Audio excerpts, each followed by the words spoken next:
Hello YouTube, this is Dark Vigilante here, bringing you the video on how to download and keep Kolbot updated.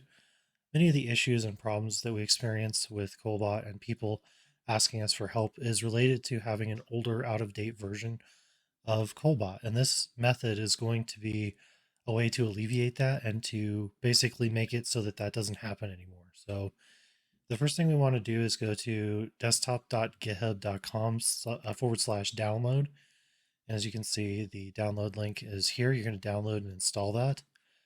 And then we're going to go to the Blizzhackers Kolbot, which is the most recent version of Kolbot. As you can see, just 4 days ago, there was a fix. There's actually been more than that that isn't visible directly here, but you'll see once you download the GitHub desktop what I'm talking about.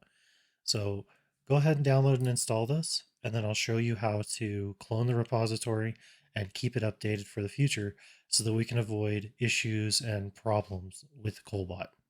Okay, so once you get the GitHub desktop downloaded and installed, you're going to make a folder for Kolbot. You can name it whatever you want. I just named it Kolbot GitHub in my instance. And then we're going to come over to clone a repository from the internet after we open up the GitHub desktop. I like to go from the URL. You don't have to. Um, it's just an easy way to do it. Come over here and copy the URL from the Blizzhackers Kolbot, which is the one we're all using currently. Probably for the rest of Kolbot's existence, most likely. And then we're going to click on the Kolbot GitHub folder that I just created. And then we're going to click on clone.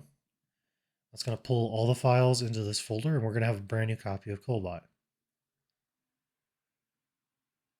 Now, once that's done, you're going to see that the GitHub desktop is now updated. We can now see the history and all the changes that have been done. It even tells you what's been done inside of Kolbot. This is all really nice. It's actually telling you exactly what code has been changed so that you can see it clearly. And then finally, the last thing I want to show before we end the video is we can go up to the repository area. And if we click on pull, what that's going to do is it's going to pull any new changes directly to the folder that we created, aka it's going to update Kolbot automatically. So what that will do is you're going to want to do this, every so often. I would suggest, I don't know, maybe once a week would probably be good, just just to make sure. And then you have an updated Kolbot all the time, because we run into this problem very often where people aren't using the most recent version. You get it. I'm guilty of it too. You get a version of Kolbot and it's working and you're just running it and you don't really go out of your way to update it because you downloaded it from the zip file or whatever the case may be. And you don't need to be doing that. That doesn't really make a lot of sense. We need to have the most updated version. We are playing online, most of us, and therefore having the updated version makes a lot more sense. So I hope that helps, guys. If it did, please leave me a like and subscribe as always. I'm glad you guys are here. Have a good one, and I'll see you next time.